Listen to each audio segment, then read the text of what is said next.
सुखाल का powder DJ विकास रीगा सीतामढ़ी। सुखाल का पाउडर घाम बाटे तेज पड़े मुहावा पर लाइट ऊपर से पहले बारू जींस इतना टाइट हाँ घाम बाटे तेज पड़े मुहावा पर लाइट ऊपर से पहले बारू जींस इतना टाइट चीज भीज के हो जाए तारा तोर तो लगा ली हो सुखाल का पाउडर गोरी गोरी नहीं लसर फसर तू लगा ली हो सुखाल का पाउडर हो सुखाल का पाउडर चीज भीज के हो जाए तारा तोर तो लगा ली हो सुखाल का पाउडर गोरी गोरी नहीं लसर फसर तू लगा ली हो सुखाल का पाउडर माँ वैष्णो रिकॉर्डिंग स्टूडियो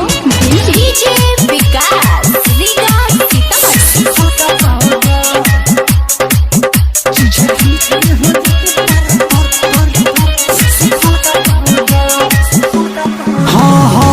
गर्मी के मौसम बाटे राखो बचा के मोह के नु लागी भीतर ओजिया के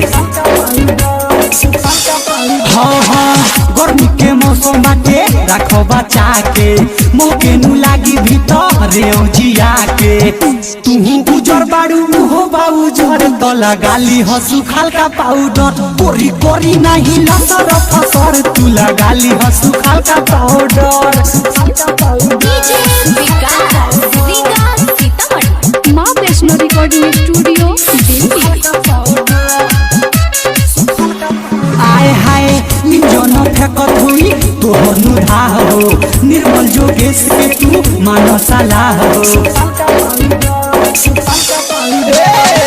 इंजन फेंकत हुई तोहर नुढ़ा हो सौरभ जोगेश के तू मानो सलाह हो पिया परदेसी के परी ना नजर तू लगाली हो सुखाल का पाउडर चीज भीज के हो जाई तारा तोरे तू लगाली हो सुखाल का पाउडर। माँ वैष्णो रिकॉर्डिंग स्टूडियो दिल्ली।